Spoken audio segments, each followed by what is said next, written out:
ओम शांति। 30/12/2022। बाबा कहते, मीठे बच्चे, दूर देश से बाप आए हैं धर्म और राज्य दोनों की स्थापना करने। जब देवता धर्म है तो राजाई भी देवताओं की है, दूसरा धर्म व राज नहीं। प्रश्न है, सतयुग में सब पुण्य आत्माएं हैं, कोई पाप आत्मा नहीं। उनकी निशानी क्या है? बाबा का उत्तर है, वहाँ कोई कर्म भोग बीमारी आदि नहीं होता। यहाँ बीमारियाँ आदि सिद्ध करती हैं कि आत्माएं पापों की सजा कर्म भोग के रूप में भोग रही हैं, जिसे ही पास्ट का हिसाब किताब कहा जाता है। प्रश्न है, बाप के किस इशारे को दूरदेशी बच्चे ही समझ सकते हैं? बाबा का उत्तर, बाप इशारा करते हैं, बच्चे तुम बुद्धि योग की दौड़ी लगाओ, यहाँ बैठे बाप को याद करो। प्यार से याद करेंगे तो तुम बाप के गले का हार बन जाएंगे। तुम्हारे प्रेम के आंसू माला का दाना बन जाते हैं। गीत है, आखिर वह दिन आया आज। ओम शांति। बच्चों ने गीत सुना, गीत का अर्थ समझा। भारत तो बहुत बड़ा है, सारे भारत को नहीं पढ़ाया जा सकता। यह तो पढ़ाई है, कॉलेज खुलते जाएंगे। यह हुई बेहद के बाप की यूनिवर्सिटी। इनको कहा जाता है पांडव गवर्नमेंट कहा जाता है सारवंटी को। अब तुम बच्चे जानते हो, सारवंटी स्थापन हो रही है। धर्म पल्स सारवंटी रिलीजो पॉलिटिकल। देवी देवता धर्म भी स्थापन हो रहा है, और कोई भी धर्म वाले राजाई नहीं स्थापन करते, वह सिर्फ धर्म स्थापन करते हैं। बाबा कहते हैं, मैं आदि अनादि धर्म और राजाई स्थापन कर रहा हूँ, इसलिए रिलीजो पॉलिटिकल कहा जाता है। बच्चों को बहुत दूर देश बुद्धि वाला बनना चाहिए। बाप दूर देश से आए हुए हैं। दूर देश से तो सब आत्माएं आती हैं। तुम भी दूर देश से आए हो ना। नया धर्म जो स्थापन करने आते हैं, उनकी आत्माएं दूर देश से आती हैं। वह है धर्म स्थापक, और इनको कहा जाता है धर्म और सारवंटी स्थापक। भारत में सारवंटी थी, महाराजा महारानी थे। महाराजा श्री नारायण, महारानी श्री लक्ष्मी। तो अब तुम बच्चे कहेंगे, हम श्रीमत पर चल रहे हैं। बाबा, जिसको हम सब भारतवासी पुकारते आए हैं कि आओ, आकर पुरानी दुनिया को बदल नई दुनिया की स्थापना करो। पुराने घर और नए घर में अंतर होता है ना। बुद्धि में नया मकान ही याद रहता है।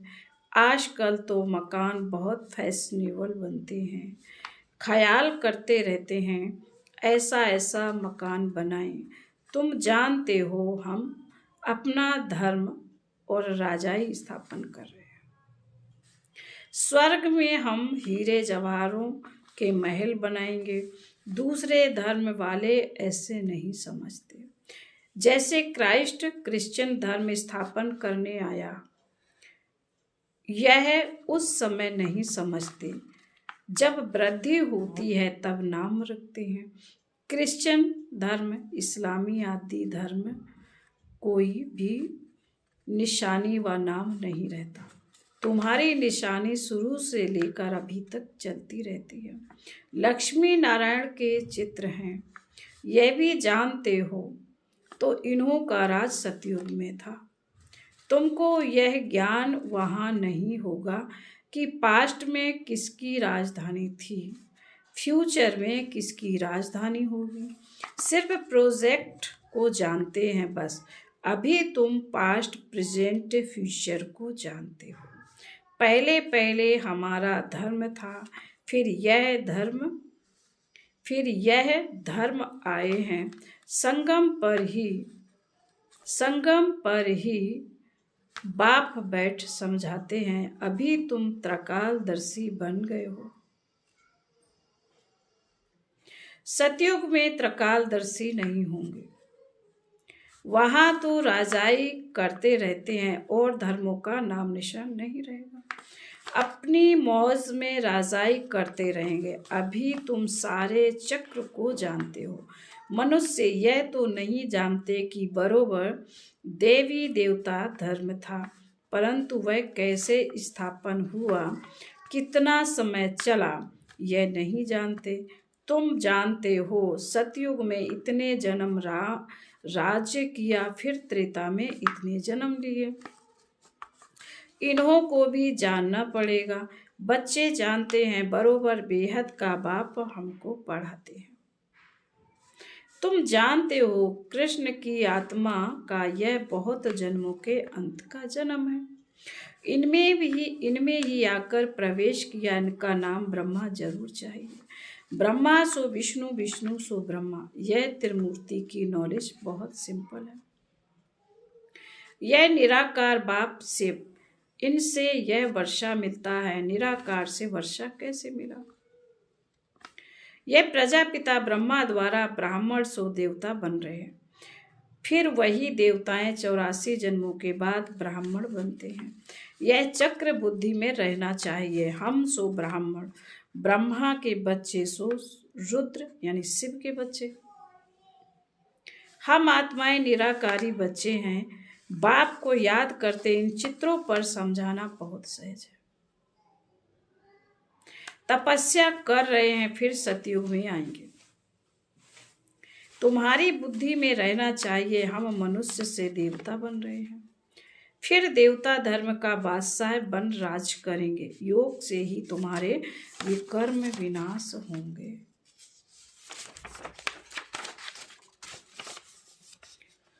अगर अभी भी पाप करते रहेंगे तो क्या बनेंगे?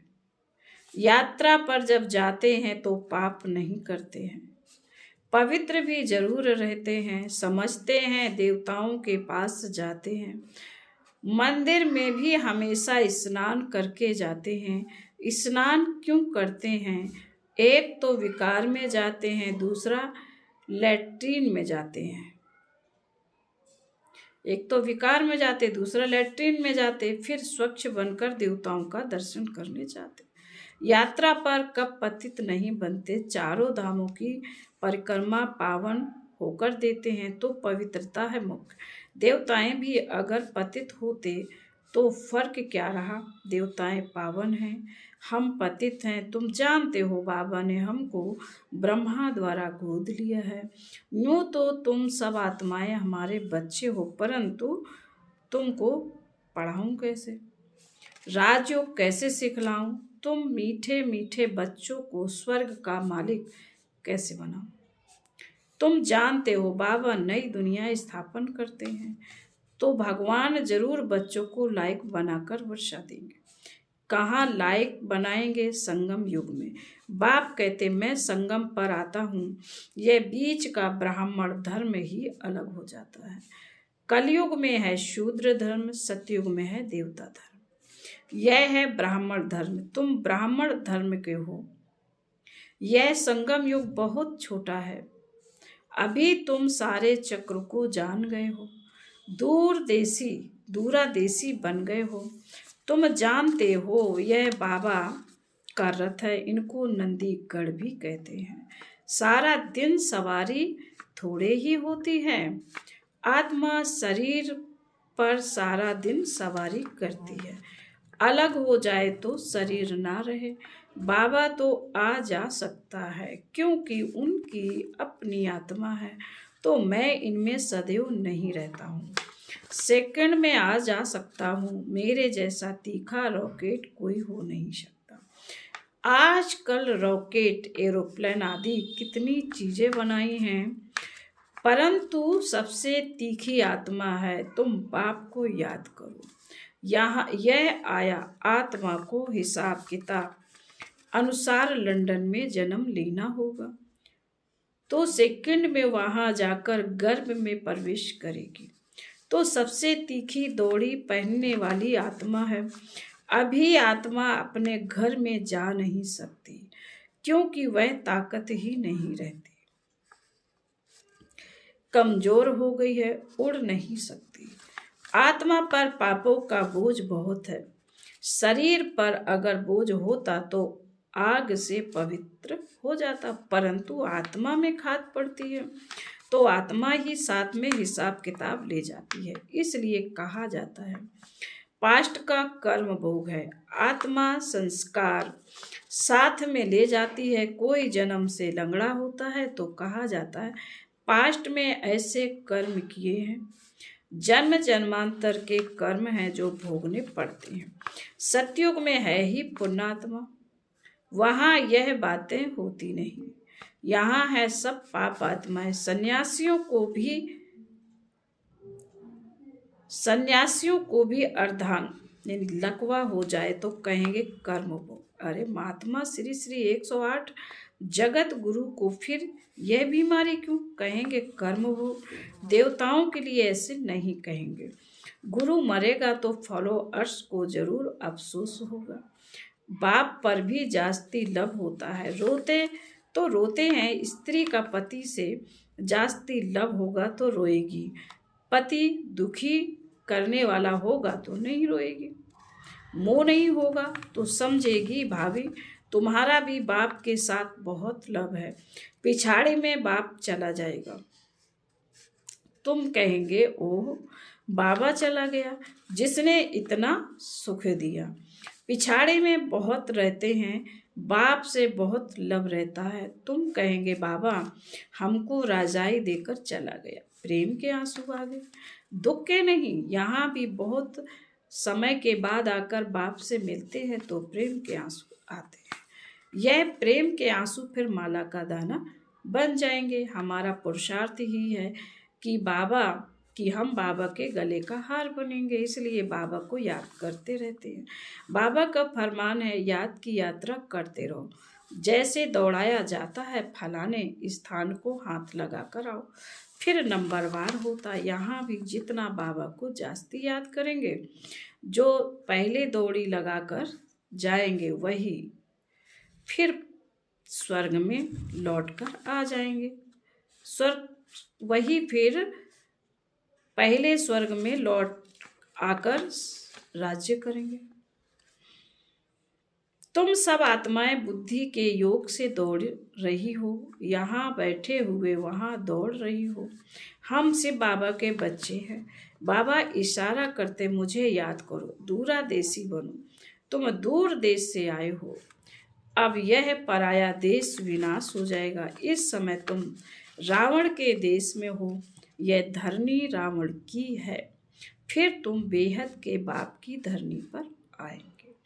वहाँ है राम राज बाप स्थापन करते हैं। फिर आधा में रावण राज ड्रामा अनुसार नूधा हुआ है। यह सब बातें तुम बच्चे ही जानते हो, इसलिए तुम प्रश्न पूछते हो, कोई नहीं बता सकेगा। अगर कहें आत्मा का फादर गॉड फादर है, अच्छा तुमको उसने क्या वर्षा मिलना चाहिए, तुमको उनसे क्या वर्षा मिल, यह है पतित दुनिया। बाप ने पतित दुनिया तो नहीं रची है ना। कोई को भी समझाना बहुत सहज है, चित्र दिखाना पड़े। त्रिमूर्ति का चित्र कितना अच्छा है, ऐसा कायदे अनुसार त्रिमूर्ति शिव का चित्र कहाँ है नहीं। ब्रह्मा को दाढ़ी दिखाते हैं, विष्णु और शंकर को नहीं दिखाते हैं, उनको देवता समझते। ब्रह्मा तो प्रजापिता है, कोई ने कैसे बनाया है। अभी तुम बच्चों की बुद्धि में यह सब बातें हैं और कोई की बुद्धि में नहीं आता। जैसे जैसे बावरे हैं, रावण को जलाते हैं, कुछ पता ही नहीं है।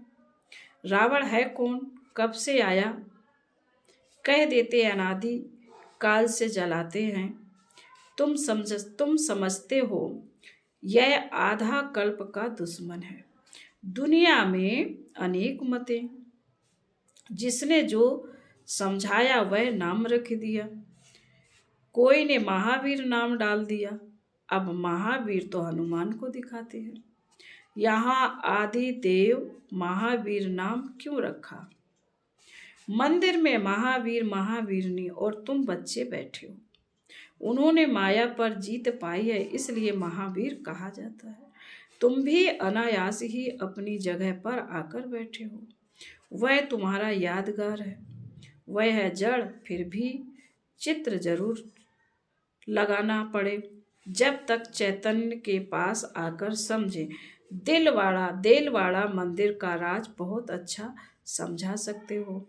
यह पढ़ कर गए हैं, तब भक्ति मार्ग में यह यादगार बने हैं। तुम्हारी राजधानी स्थापन करने में बड़ी मेहनत लगती है, गालियां भी खानी पड़ती हैं, क्योंकि कलगीधर बनना है। अभी तुम सब गाली खाते हो।